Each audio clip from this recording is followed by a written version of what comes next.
Again, let me say good morning to all of you, and I certainly want to thank the members of the media for being present here this morning. And again, I want to thank all of the faith-based leaders who are here this morning, representing a wide spectrum of faith in our city. Can't say thank you to all of you enough for taking your time, especially on a Monday morning, to be here.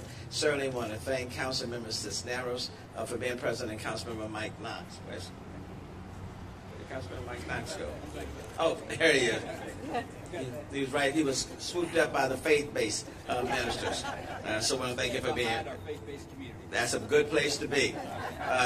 Look, this is a very exciting and substantive morning where we are standing to help many of our individuals who are on our streets and our cities that are homeless, some who are panhandling.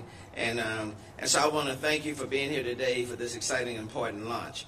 I also want to thank the faith community again for leading the charge in this initiative. Can't say thank you to them enough. The issue of homelessness is one that is very important to Houstonians. We have worked with faith leaders, nonprofit agencies, and the business community to develop a holistic approach to combating homelessness. I also want to thank all of the members of the management districts that are here today for their support and for their generosity. One aspect of this is a public awareness campaign called Meaningful Change. Through this campaign, we are encouraging Houstonians to redirect their money from giving change on the streets to making a meaningful change through organizations that are working directly with the homeless. And I want to underscore that. We're asking Houstonians to redirect their giving in such a way that will create much more lasting, more permanent change in the lives of people on our streets. Our community is coming together with the goal of providing vulnerable Houstonians the help they need to make meaningful change in their lives. So far, dozens of civic and community leaders have committed to spreading the word and getting people to take action. The good news is that every local citizen can start taking action today. I urge all Houstonians to redirect any money given to panhandlers on the street, and instead visit meaningfulchange.org to find out the best way to spend their dollars.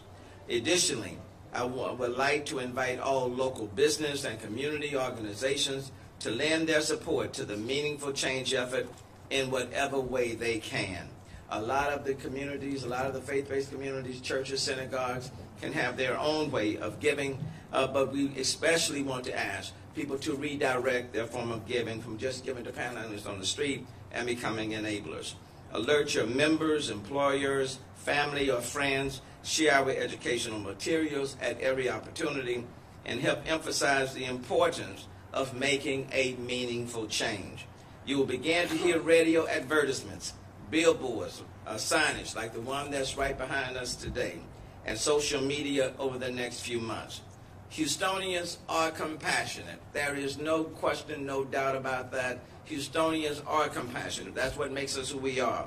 They love to help those in need, but sometimes in our desire to help, we end up doing more harm than good. The most effective tool in reducing panhandling is simply for Houstonians to redirect their giving on the street. As hard as it is, we have to make the decision not to be enablers. But there is a better, more meaningful way to give. More is being done to help homeless than ever before in our city through The Way Home. Over 100 organizations have been working together and have housed over 8,000 homeless individuals in just the last 5 years. But we need the public's help. By working together, I am confident we can make an impact and keep making meaningful change in our community. It's meaningful change and not spare change. Meaningful change. And this is one example, the billboard behind us that you will see during this campaign. Meaningful change, not spare change. In fact, can you repeat that after me? Meaningful change, not spare change. Meaningful change, not spare change. One more time. Meaningful change, not spare change. And one more time. Meaningful change, not spare change. That's what's for the media for you to get. I hope you will get it. That's why I had to say it 3 times. And if you will repeat that message, it works. Not Spare Change, our campaign name. We want to make sure that our message comes across loud and clear. Please understand, we're not saying not necessarily to give to panhandlers, but there is a better way. There's a better way to assist them that will be more lasting and more permanent, that will have a positive impact on their lives. But the work we do will help to explain why we are telling people to fight their instincts and give a meaningful change at meaningfulchange.org. This is where people can go to donate money and make sure that their money is going to accountable organizations that will help the homeless get off the streets. And I want to thank all of the faith-based community leaders, city council members, and others for joining us this morning and stressing the importance of meaningful change, not spare change. Having said that, if there are any questions on this subject matter, we can take them at this time. Any consequences for someone that gives to panhandlers? Well, the consequence is that it keeps people on the street. It works against, I think it works against the people that we are contributing to. And so we're simply asking people not to be enablers. And I understand people are very compassionate. People want to assist. We got that. That's why the focus is to redirect our giving in such a way that can be much more long-lasting, and then we're just not enablers. The Way Home, does it also address additional, or is there another way to also address things like mental illness that can... Marilyn, you want to come? Marilyn is director of the Way Home. I don't know why Marilyn was back there in the first place. Come on. I'm sorry, I didn't hear the question. Yeah, no, the question is, there's discussion about the dignity of housing, and your contribution helps toward that, but there are other issues like mental illness that also contribute to homelessness. So either the Way Home or there are other organizations that are part of this that are kind of helping to address those issues as well? Absolutely. The solution to homelessness is housing, but the key to that housing being successful is the right kind of supportive services, and mental health and dealing with behavioral health and mental health is a key component of that. So some of the partners of the Way Home, that's the piece they bring to it. So no one is put into housing that does not have a supportive services plan that's unique to their needs. And that is a part of the initiative. When we talk about housing, 500 people in 6 months, put them in permanent supportive housing. Our efforts have been hampered a little bit because of the stoppage on funding for the housing vouchers that we are trying to fill in the gap, but we're working on that. But many of the people on our street are suffering from some form of mental behavioral health issue or substance abuse issue, and we need to address their holistic needs. Yes, yes, sir. Can you talk about the extent to which homelessness overlaps with panhandling, and whether the city knows about any people who might have been organizing panhandling for profit? Mark, where's Mark? Mark, why don't you come up? Mark, Eichenbaum leads the homeless strategies and efforts on behalf of the city, and I think he's in an excellent position to speak to that. We definitely know that some panhandlers are homeless, but we also know that a lot of panhandlers are not homeless. There have been some cases of organized panhandling in the northeast sections of Houston as well as West Houston. That doesn't mean to say that all people who are panhandling are not in need, or that people that are panhandling are doing it independently and not part of organized. But there has been cases that have been reported by council members that HPD has received and has looked into. But that's the issue, is that you don't know who the person is you're actually giving those funds to. You don't know what those funds are actually going to be used for. But by giving through meaningful change, you know where your funds are going. You know they're going to be used for accountable purposes and for the purposes of getting people off the streets. Have there been specific intersections that have been problematic, or where you see this the most? Across the nation, panhandling is an issue in all cities, small and large. And it really changes to the exact dynamics of the intersections. So those that have longer lights and have more traffic we'll find more folks do. But I'll tell you, it's intersections all across the city, all across the region. It's not just primarily located at just a few or at particular locations. And I can tell you, just from being mayor of city council and listening to all of the district council members, many of them have expressed concern about panhandling throughout the city. It's not just the downtown area. It's not just Midtown. It's out and around the entire city. We're just trying to find a better way of assisting people who are in fact in need. And Meaningful Change, not Spare Change, I think will address that. For those individuals who are needing jobs, we're trying to provide opportunities for them as well. Working through Workforce Solutions, so we're working with them.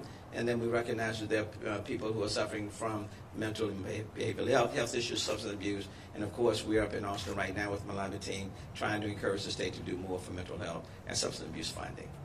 Are we only talking about money, or would you also discourage giving water? Well, right now, I think it's trying to be much more holistic. I'm not going to, the issue I think many people on the street, especially those, for example, who may not be homeless, they're not looking for water. They're looking for spare change. I think that's the crux of it. I think we can if we can extend it out so much that it doesn't make too much of a logical or rational sense. But I think the core essence is that people are on the street because they're looking for spare change. And I think if we provide them with meaningful change for people who are looking for a meaningful way of changing their life for the better, this campaign, I think, will address their primary needs. What organizations will benefit from this campaign and put the money to use? As Mayor Turner said earlier, the 100% of the money goes to the Welcome Home Fund, which provides for every homeless person who's put into housing some basic furniture, household goods, and then many of them have to pay a utility deposit or an apartment deposit. So there's some one-time deposits that are paid. So the money goes directly to helping a homeless person settle into housing. And nothing stops the churches and synagogues, of course, from having their own sort of efforts and ministries. We know that they do. Nothing stops churches and synagogues from helping in raising money and providing it to the way home to this initiative. So we know, how we can directly benefit people. The key is emphasizing the importance of explaining to Houstonians what this campaign is all about. This is not anti-homeless. This is pro-homeless. So I want to emphasize, this is not anti. This is not a campaign that we're waging against the homeless. This is a campaign to assist people who are most vulnerable, to help them get in a better place in their lives. And that's by providing meaningful change, not spare change. We don't know of too many cases where just giving spare change will change people's lives for the better. This campaign will change lives for the better. So this is pro assisting people from being homeless to being in a position where they can be sustainable and they can move on with their lives in a much more positive sense. Again, let me thank all of you coming out on this Monday morning. Pray. I can't end by saying pray for the folk in Austin, that they will do the right thing today on the pension matter. And then I do want to emphasize that on May 28th, 2017 at 6 p.m. will be the Houston Iftar event at the Bayou City Event Center. Did I get it right? Bayou City Event Center, May 28, 2017, 6 p.m. And that's the Iftar event. And I hope all of you will come and join with me and others. Okay, and I know there may be some other questions on some other issues, but we're going to do that after we dismiss. Okay, so thank all of you. Thank you. You guys stay. We're just letting the package. Oh, if you park Janice Weaver right here in the white jacket, she has the parking deal. Or if you just touch that machine and say a prayer, it will open up.